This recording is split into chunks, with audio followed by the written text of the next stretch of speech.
A month before suffering a cerebral embolism, your body warns you through these symptoms. Blood flow blockage. The brain receives about 25% of the body's oxygen, but it cannot store it. Brain cells require a constant supply of oxygen to stay healthy and function properly. Therefore, blood needs to be supplied continuously to the brain through two main arterial systems. The carotid arteries come up through either side of the front of the neck.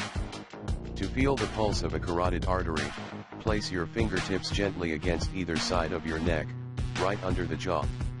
The basilar artery forms at the base of the skull from the vertebral arteries, which run up along the spine, join, and come up through the rear of the neck. The circle of Willis is the joining area of several arteries at the bottom, inferior, side of the brain. At the circle of Willis, the internal carotid arteries branch into smaller arteries that supply oxygenated blood to over 80% of the cerebrum. A reduction of, or disruption in, blood flow to the brain is the cause of a stroke. Blockage for even a short period of time can be disastrous and cause brain damage or even death. A stroke is usually defined as two types. Ischemic, caused by a blockage in an artery. Hemorrhagic, caused by a tear in the artery's wall that produces bleeding into or around the brain. The consequences of a stroke, the type of functions affected, and the severity, depend on where in the brain it has occurred and the extent of the damage. Ischemic stroke. Ischemic strokes are by far the more common type, causing over 80% of all strokes. Ischemia means the deficiency of oxygen in vital tissues. Ischemic strokes are caused by blood clots that are usually one of three types: thrombotic stroke, embolic stroke, lacunar stroke, thrombotic or large artery stroke, and atherosclerosis. The thrombotic stroke accounts for about 60% of all strokes. It usually occurs when an artery to the brain is blocked by a thrombus, blood clot, that forms as the result of atherosclerosis, commonly known as hardening of the arteries. These strokes are also sometimes referred to as large artery strokes. The process leading to thrombotic stroke is complex and occurs over time. The arterial walls slowly thicken, harden, and narrow until blood flow is reduced, a condition known as stenosis. As these processes continue, blood flow slows. In addition, other events contribute to the coming stroke. The arteries become calcified, lose elasticity, and become susceptible to tearing. In this event, the thrombus, blood clot, forms. The blood clot then blocks the already narrowed artery and shuts off oxygen to part of the brain. A stroke occurs. Embolic strokes and atrial fibrillation. An embolic stroke is usually caused by a dislodged blood clot that has traveled through the blood vessels, an embolus, until it becomes wedged in an artery. Embolic strokes may be due to various conditions. In about 15% of embolic strokes, the blood clots originally form as a result of a rhythm disorder known as atrial fibrillation. Emboli can originate from blood clots that form at the site of artificial heart valves.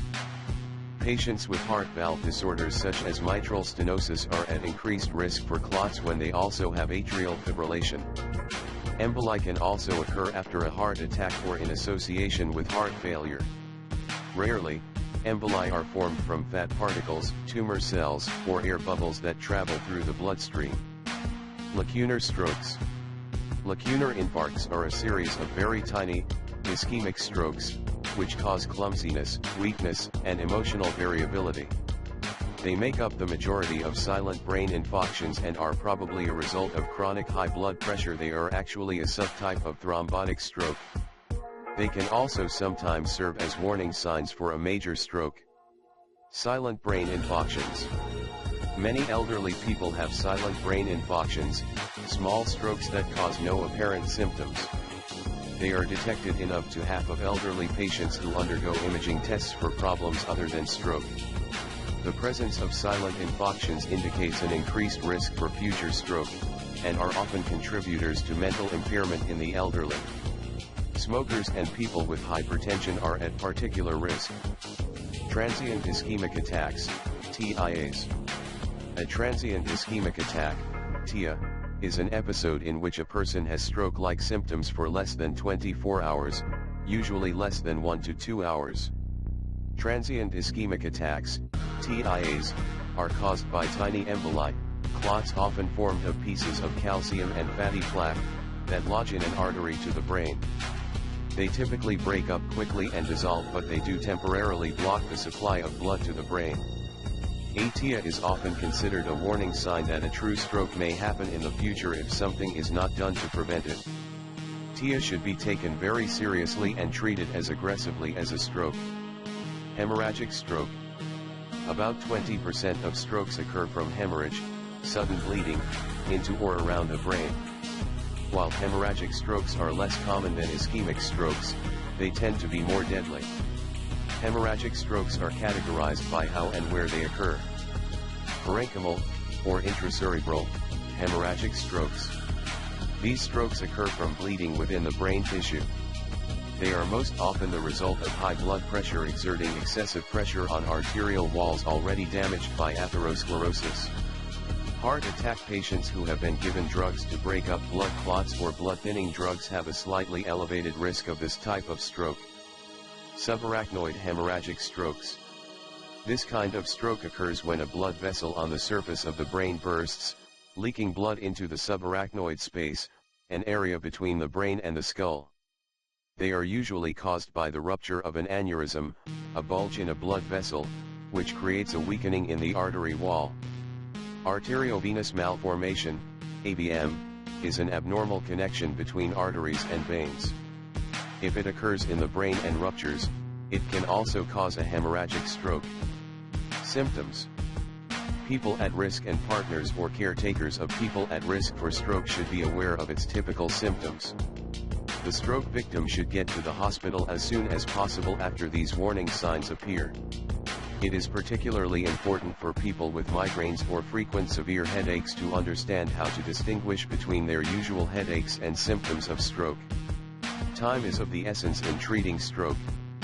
Studies show that patients receive faster treatment for stroke if they arrive by ambulance rather than coming to the emergency room on their own. People should immediately call 911 for emergency assistance if they experience any of warning signs of stroke. Sudden numbness or weakness of the face, arm, or leg, especially on one side of the body. Sudden confusion, trouble speaking or understanding. Sudden trouble seeing in one or both eyes. Sudden trouble walking, dizziness, loss of balance or coordination. Sudden, severe headache with no known cause.